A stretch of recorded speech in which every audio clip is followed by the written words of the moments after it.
Dan itu memang ada yang merasakan pernah diancam, Anda kami bisa pindahkan gitu.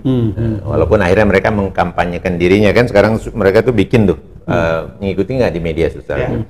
Saya agak prihatin juga ngelihat itu, KPU itu membuat kampanye media dengan mereka mau kita tidak ada intimidasi, kita organisasi solid, kalau sebagainya selalu siap untuk ditempatkan di mana-mana, kira-kira gitu ya. Betul juga gitu. Tapi pertanyaan ngapain? Ada asapnya itu kan. Iya, ngapain sih bikin beginian? Menurut saya gitu. Kerja aja udah terus yang jujur, ini kan banyak kerjaan, kira-kira begitu. Karena dianggap dia mengganggu, menjadi hanggapan. Dan sekarang itu dianggap mereka ini sebagai pengkhianat. Padahal mereka adalah untuk tujuan perbaikan sesuai dengan aturan yang ada. Dibalik gitu. Nah, jadi itu persoalan yang terjadi. Suasana kerjanya juga menurut saya sudah tidak baik karena tadinya mereka kawan satu sama lain, kerja solid, guyup gitu ya. Tapi karena ada instruksi untuk melakukan manipulasi ini gitu ya, akhirnya mereka terpecah-pecah. Partai-partai politik yang memang punya otoritas, ya itu yang sekarang yang ada di DPR misalnya, itu harus mengambil sikap gitu. Dan sebetulnya juga di undang-undang itu ada bahwa DPR itu dapat memanggil, kemudian mengklarifikasi dan sebagainya, merekomendasikan pemberhentian kepada presiden. Nah, itu bisa juga gitu. Makanya kita menghimbau ini partai-partai yang ada di parlemen, kalau nggak dibenahi, teman-teman partai di parlemen yang akan ikut pemilu ini juga nanti akan punya beban.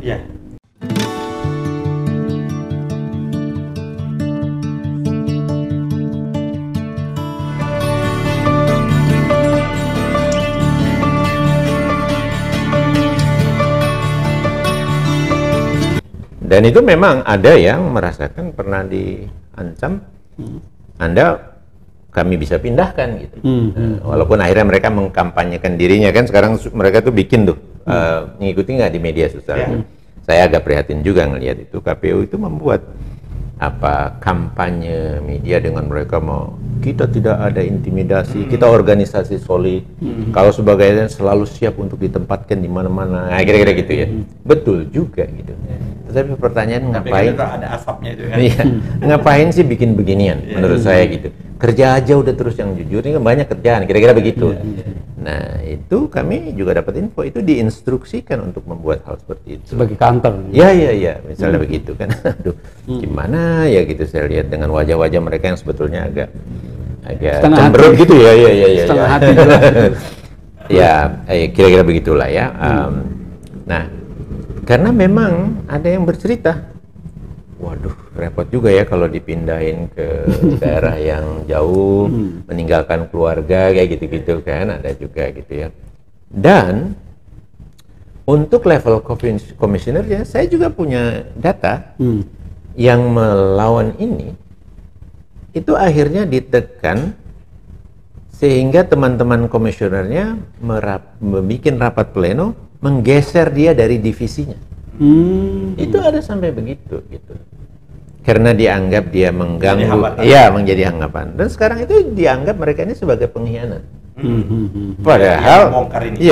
Padahal mereka adalah untuk tujuan perbaikan sesuai dengan aturan yang ada. Dibalik gitu. Nah, jadi itu persoalan yang terjadi. Suasana kerjanya juga menurut saya sudah tidak baik karena tadinya mereka kawan satu sama lain, kerja solid, guyup gitu ya. Tapi karena ada instruksi untuk melakukan manipulasi ini gitu ya, akhirnya mereka terpecah-pecah gitu. Kerja tidak terlalu nyaman gitu. Nah, ya bagaimana kita mau meneruskan pemilu oleh penyelenggara yang sudah tidak bekerja tidak jujur ini, ya misalnya dengan suasana kerja seperti itu. Nah, oleh karena itulah kami di koalisi ingin betul membenahi ini ya dengan cara kami suarakan keluar, kami dukung teman yang melaporkan ke DKPP. Sudah ada 2 masuk, ada beberapa lagi yang sedang dipersiapkan, dan kami sedang mempertimbangkan juga ke Bawaslu dan pihak-pihak penegak hukum lainnya, kira-kira begitu. Nah, itu semua dalam rangka untuk membenahi. Itu soal KPU daerah ya, arti KPU daerah yang ditekan gitu ya? Iya. Kalau yang lain bisa misalnya soal bukan yang esek-esek, ini soal khasnya ini yang katanya ada desain untuk pemenangan yang Pilpres itu. Itu saya juga tidak paham ya. Tambah rusak lagi dong ya kalau penyelenggara pemilu mau mendesain gitu ya. Bahwa calon presiden atau presiden nanti yang diatur dipilih adalah ini dan ini misalnya gitu. Itu lebih parah lagi tuh. Nah, saya tidak tahu persis tentang itu.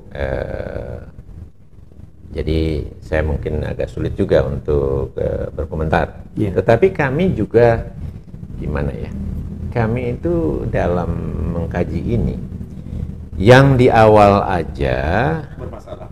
Bisa diatur seperti ini, sangat mungkin yang lainnya juga bisa diatur. Gitu. Ya, misalnya pencalonan nanti kan, itu kan akan menentukan ini memenuhi syarat atau tidak calon ini misalnya. Betul.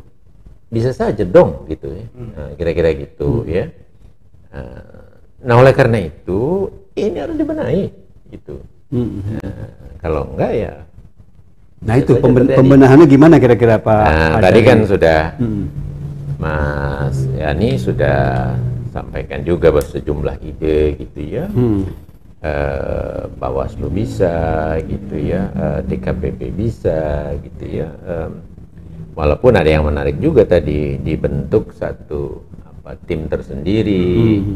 Nah, walaupun itu kan nanti dasar hukumnya mana gitu. Auditornya itu maksudnya audit. Ya, misalnya, misalnya. Kalau yang paling penting itu kan political will-nya dulu. Betul, saya setuju. Political will-nya sudah kita sepakati, instrumen hukum kan bisa dibuat gitu loh. Bisa melalui Perpu, bisa banyak sekali tersedia. Perangkat hukumnya banyak sekali tersedia. Asal ada kemauan. Iya. Anggaplah ada kemauan politik. Gimana kira-kira Pak? Ya sangat mungkin kita lakukan pembenahan melalui Perpu kalau itu membutuhkan landasannya. Tetapi kalau memang kalau memang ke political will-nya ada, Bawaslu-nya memang bisa, pintu Bawaslu sebetulnya bisa saja. Sangat bisa. Sangat bisa.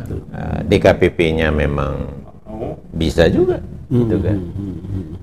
Tapi kan kita belakangan ini juga bertanya-tanya, gitu. Kenapa Bawaslu yang punya struktur di mana-mana dan iya misalnya, dan kami tahu juga kan rencana kerja mereka. Dari dulu kan mereka selalu bilang, dan seleksi pembentukan Bawaslu di tingkat daerah mereka sudah selesai dibandingkan KPU yang baru mau mulai. Jadi sudah terbentuk mereka, dan kita dengar mereka nanti akan diawasi, verifikasi faktual, akan juga ikut ke lapangan mendampingi gitu-gitu kan. Loh, gimana? Terus mereka katakan tidak ada. Nah, kemudian kan jadi kita bingung, mereka bekerja atau tidak? Atau, nah ini nih, kami dengar juga info di lapangan dari KPU daerah. Antara lain dalam instruksi mengingatkan, laksanakanlah ini, jangan khawatir. Itu ada selipan juga yang cerita. Bawaslu, DKPP sudah kami kondisikan. Nah, nggak perlu khawatir. Nah, misalnya gitu. Misalnya begitu. Sudah terkondisi. Nah, iya, bukan terkondisi. Dikondisikan bahkan. Itu bisa terkonfirmasi seperti ini. Bawaslu itu ini dalam tahap awal ya, Pak Haidar. Bawaslu itu sudah mengirim surat bulan Juli ke KPU, memperingatkan KPU terhadap partai-partai politik ini. Kalau nanti lolos saja harus dibuat berita acara dan sebagainya. Itu surat resmi. Dan tidak dilaksanakan. Tidak dilaksanakan, terus Bawaslu diam saja. Dan kita kan sudah melakukan gugatan prosedural juga, banyak sekali prosedural tahapan ini. Juga nggak dianggap, nggak ada persoalan. Jadi disitulah. Dan pusat tadi yang mungkin terkondisikan tadi. Misalnya gitu kan. Nah, jadi apakah tidak bekerja atau memang mereka satu paket? Misalnya gitu dua hal itu kalau satu paket hemat gitu ya. Wah, ini kan serius sekali persoalan kita gitu. Nah, dan ancaman terhadap demokrasi kita. Betul. Nah, disitulah menurut hemat saya partai-partai politik yang memang punya otoritas, yaitu yang sekarang yang ada di DPR misalnya, itu harus mengambil sikap gitu. Dan sebetulnya juga di undang-undang itu ada bahwa DPR itu dapat memanggil, kemudian mengklarifikasi dan sebagainya, merekomendasikan pemberhentian kepada presiden. Nah, itu bisa juga gitu. Makanya kita menghimbau ini partai-partai yang ada di parlemen, kalau nggak dibenahi, teman-teman partai di parlemen yang akan ikut pemilu ini juga nanti akan punya beban. Mengikuti pemilu yang bermasalah dan nanti produknya, katakanlah memang teman-teman juga berhasil dapat sekian kursi gitu, kira-kira gitu, tetapi dari pemilu yang tidak dipercaya oleh masyarakat. Dan itu perjalanan pemerintahan, legislatif 5 tahun ke depan itu akan terus pasti ya. Nah, ini yang harus kita hindari. Makanya mari bersama-sama, termasuk mereka, termasuk presiden menurut saya gitu. Karena ini adalah juga bagian dari tanggung jawabnya. Betul. Di negaranya bisa dilaksanakan pemilu yang demokratis, pemilu yang bersih, pemilu yang jujur gitu. Nah, menurut saya harus sampai level itu gitu ya. Tuh, apa lagi?